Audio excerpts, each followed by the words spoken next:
সাল্লাল্লাহু আলাইহি ওয়াসাল্লাম চতুর্থ নম্বরে বললেন, ওয়া আহিব্বা লিন-নাসি মা তুহিব্বু লিনাফসিকা তাকুন মুসলিমান। যা নিজের জন্য পছন্দ করো তাই অন্যের জন্য পছন্দ করবে, তাহলে তুমি খাঁটি মুসলিম হতে পারবে।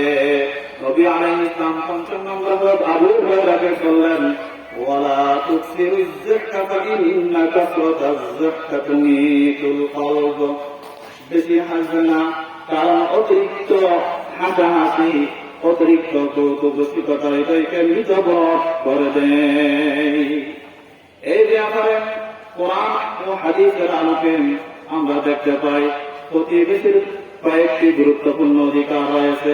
হযরত মুআবিয়া ইবনে রাদিয়াল্লাহু তাআলা আনহু বলেন, রাসূল আকরাম সাল্লাল্লাহু আলাইহি ওয়াসাল্লাম ইরশাদ করেছেন, প্রতিবেশীর অধিকার হলো প্রতিবেশী অসুস্থ হলে তাকে সেবা শুশ্রূষা করবে, ঋণ চাইলে ঋণ দিবে, তাকে আগে সালাম দেবে, বস্ত্রের অভাব হলে বস্ত্র প্রদান করবে, সে মঙ্গল কিছু প্রাপ্ত হলে তাকে ধন্যবাদ জানাবে, আক্রান্ত হলে সমবেদনা জানাবে।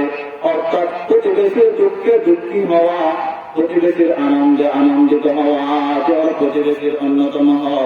নিজের বাড়ির দেওয়াল এত উঁচু করবে না যাতে তার বাড়িতে, প্রতিবেশীর বাড়িতে বাতাস পৌঁছতে কষ্ট হয়।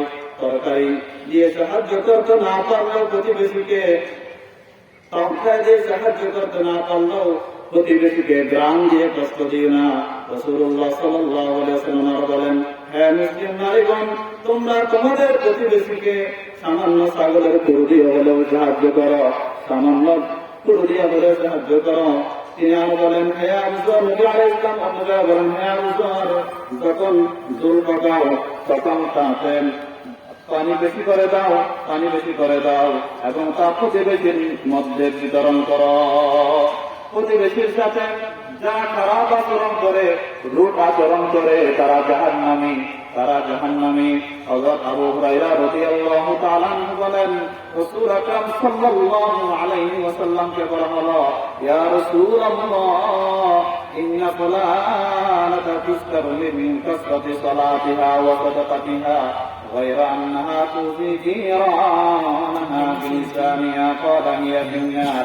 يا رسول الله, অমুক নারী সম্পর্কে আলোচনা শোনা যায়, সে অনেক নকল নামাজ পড়ে, অনেক নকল রোজা রাখে, অনেক দান সদকা করে, তবে প্রতিবেশীকে সে অনেক জবানের দ্বারা কষ্ট দেয়। রাসূলুল্লাহ সাল্লাল্লাহু আলাইহি ওয়াসাল্লাম বললেন, তার মধ্যে কোনো কল্যাণ নেই, খৈরিয়ত নেই, সে জাহান্নামী। এরপর উপস্থিত সাহাবাগণের মধ্যে কেউ বললেন, ক্বালা ইয়া রাসূলুল্লাহ, ফাইন্না ফুলানাতান তুযকারু কিল্লাতু সিয়ামিহা ওয়া সাদকাতিহা ওয়া সালাতিহা ওয়া ইন্নাহা তুসাদ্দাকু বিল আসওয়ার মিনাল আখতি ওয়া লা তুযি বিলিসানিহা জিরানাহা ক্বালা হিয়া ফিল জান্নাহ। উপস্থিত সাহাবাদের মধ্যে কেউ বললেন, অমুক নারী সম্পর্কে শোনা যায়, সে নামাজ, রোজা, সাদাকা ইত্যাদি উভয় কম করে, সে ফরজ নামাজ আদায় করে, দান করে, সে সদকা দান করে সামান্য খনির মাধ্যমে, কিন্তু সে জবানের দ্বারা কাউকে কষ্ট দেয় না, প্রতিবেশীকে কষ্ট দেয় না। তখন রাসূল আকরাম সাল্লাল্লাহু আলাইহি ওয়াসাল্লাম বললেন, ক্বালা হিয়া ফিল জান্নাহ, সে হলো জান্নাতি। প্রতিবেশীর প্রকার রয়েছে। এক অধিকার বিশিষ্ট প্রতিবেশী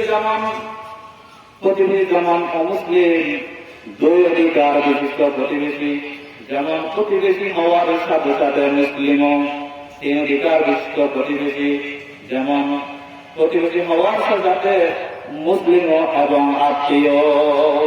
হযরত হাসান বসরি রাহমাতুল্লাহি আলাইহি কেউ জিজ্ঞাসা করলেন, প্রতিবেশী কে বা কারা? হযরত হাসান বসরি বললেন, নিজের ঘরের সামনের 40 ঘর, পিছনের 40 ঘর, ডানে 40 ঘর, বায়ে 40 ঘর পর্যন্ত প্রতিবেশীর মধ্যে পড়ে।